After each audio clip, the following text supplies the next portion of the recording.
Salut, salut. Bon, quel changement de température. 15 degrés ce matin pour 27 degrés hier. Bon, je dis ce matin, 7h30, hein. Classique, petit café. Ce matin, j'avais envie de vous parler de déléguer. Vous savez, quand on se repose sur les gens, sur son équipe. Je vais vous toucher quelques mots sur le sujet parce que forcément, il me touche, il m'a touché, puis il me touche au quotidien et c'est une problématique de tous les instants. Ce matin, j'étais en train de faire le tour dans ma tête de tout ce que j'avais aujourd'hui comme rendu. Et je me dis, ah oui, c'est vrai, il y a ce projet, donc je vais demander à un tel de se mettre dessus. On a aussi quelqu'un qui arrive, donc je vais demander à un tel de s'occuper de son arrivée. Et vous voyez, pour réfléchir comme ça, se dire, il y a ça à faire, qui est-ce que je vais mettre dessus? Il y a ça à faire, qui va pouvoir s'en occuper? On est clairement dans une logique où j'ai appris à déléguer. Et ça, forcément, depuis quelques années, et je ne vous dirais pas depuis une dizaine d'années, parce que c'est un processus qui est très long, et je vais justement essayer de vous expliquer pourquoi il est long et pourquoi il est très important. L'idée à la base, c'est qu'à partir du moment où vous n'êtes plus seul, c'est-à-dire juste à votre compte, en auto-entreprise, micro-entreprise, et que vous avez au moins un équipier, un salarié, eh bien, vous allez devoir apprendre à vous reposer sur lui, sur forcément les compétences qui sont les siennes. Si vous prenez quelqu'un d'expérimenté, il fonctionnera différemment de vous. Si vous prenez quelqu'un d'inexpérimenté, il faudra lui apprendre à fonctionner comme vous, même si à la fin il finira par fonctionner comme lui le souhaite. Vous avez votre vision de chef d'entreprise, avec des attentes très précises, avec un mode de fonctionnement spécifique.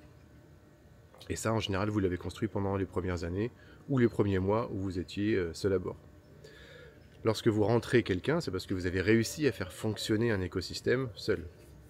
Et donc, vous avez normalement un peu plus de trésorerie pour pouvoir payer quelqu'un.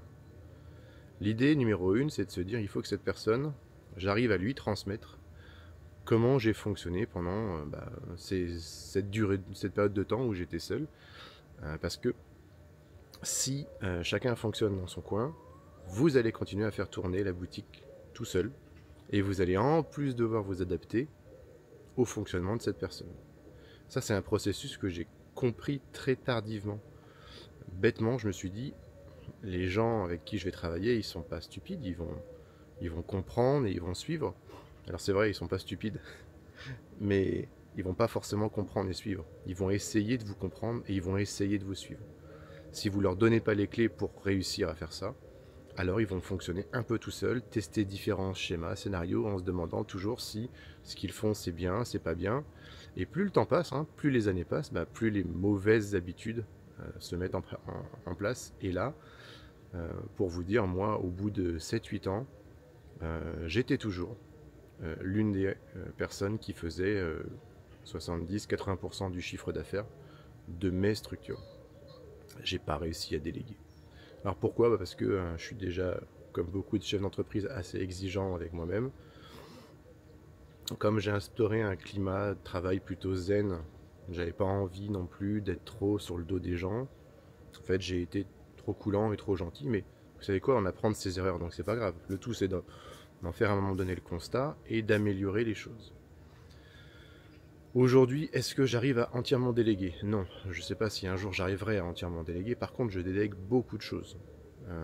Sur 19 personnes que nous sommes aujourd'hui, j'estime que je délègue 30 à 40% de mes tâches. Ce qui ne veut pas dire que, comme il m'en reste 60%, j'ai 40% de temps libre. Parce que j'ai beaucoup de tâches et un emploi du temps très chargé. Pourquoi est-ce que c'est important de déléguer? Eh bien, vous vous en doutez, mais on va quand même me le dire. J'ai une poule là qui est à côté de moi depuis tout à l'heure. Ah là, imaginez qu'elle m'attaque furieusement. Elle va me voler mon café. Je vais pas réussir à m'en sortir, on est d'accord. Et donc, je vais finir à l'hôpital. Vu son gabarit, je dirais probablement 2-3 mois hospitalisé. La question cruciale est, est-ce que mon équipe, demain, pendant 3 mois, elle sait faire tourner le groupe, toutes les structures, sans moi? Et là, vous comprenez l'importance de ça redéléguer. La deuxième chose importante dans la logique du savoir déléguer, c'est que si un jour vous voulez revendre votre affaire, votre société, et que vous n'avez pas appris à déléguer, les gens le verront et vous diront, vous voulez nous vendre votre société, mais sans vous la société n'est rien, donc il n'y a pas de valeur, donc on n'est pas intéressé à racheter. Et un projet, un produit que vous auriez mis des années à concevoir, tout d'un coup, ne vaut pas plus qu'au début. Parce qu'en fait, c'est vous. C'est vous qui avez une valeur. Et ça, les gens ne peuvent pas vous acheter. Bref, il faut déléguer, il faut apprendre à déléguer. C'est un processus long. Oui, les gens vont faire des erreurs, mais les gens ont le droit de faire des erreurs. Et ça, il faut que vous le compreniez, ça va dans la logique. Plus vous les laissez faire, plus ils vont apprendre à mieux faire. Tant que vous les accompagnez. Il faut les accompagner, il faut être là pour leur dire comme ça marche, comme ça marche pas. Il faut du soutien.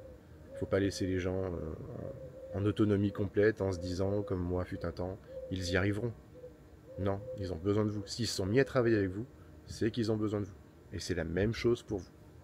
Sur ce, petit café, et à plus.